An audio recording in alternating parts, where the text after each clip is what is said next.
اللہ کا نام لے کر جو بڑا مہربان نہایت رحم والا ہے۔ لوگو اپنے پروردگار سے ڈرو کہ قیامت کا زلزلہ ایک حادثہ عظیم ہے۔ اے مخاطب،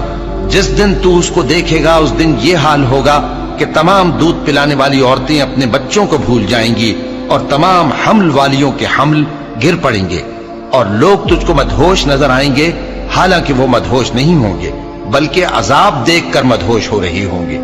بے شک اللہ کا عذاب بڑا سخت ہے، اور بعض لوگ ایسے ہیں جو اللہ کی شان میں علم کے بغیر جھگڑتے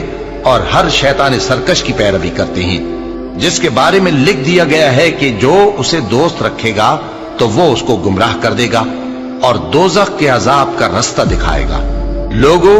اگر تم کو مرنے کے بعد جی اٹھنے میں کچھ شک ہو تو ہم نے تم کو پہلی بار بھی تو پیدا کیا تھا، یعنی ابتدا میں مٹی سے، پھر اس سے نطفہ بنا کر، پھر اس سے خون کا لوتھڑا بنا کر، پھر اس سے بوٹی بنا کر جس کی بناوٹ کامل بھی ہوتی ہے اور ناقص بھی، تاکہ تم پر اپنی خالقیت ظاہر کر دیں۔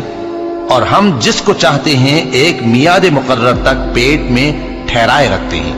پھر تم کو بچہ بنا کر نکالتے ہیں، پھر تم جوانی کو پہنچتے ہو، اور بعض قبل از پیری مر جاتے ہیں،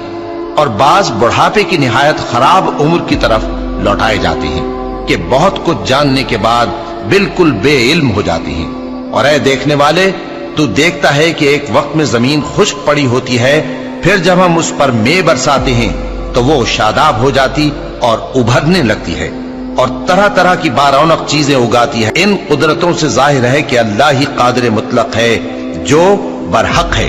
اور یہ کہ وہ مردوں کو زندہ کر دیتا ہے، اور یہ کہ وہ ہر چیز پر قدرت رکھتا ہے، اور یہ کہ قیامت آنے والی ہے اس میں کچھ شک نہیں، اور یہ کہ اللہ سب لوگوں کو جو قبروں میں ہیں جلا اٹھائے گا۔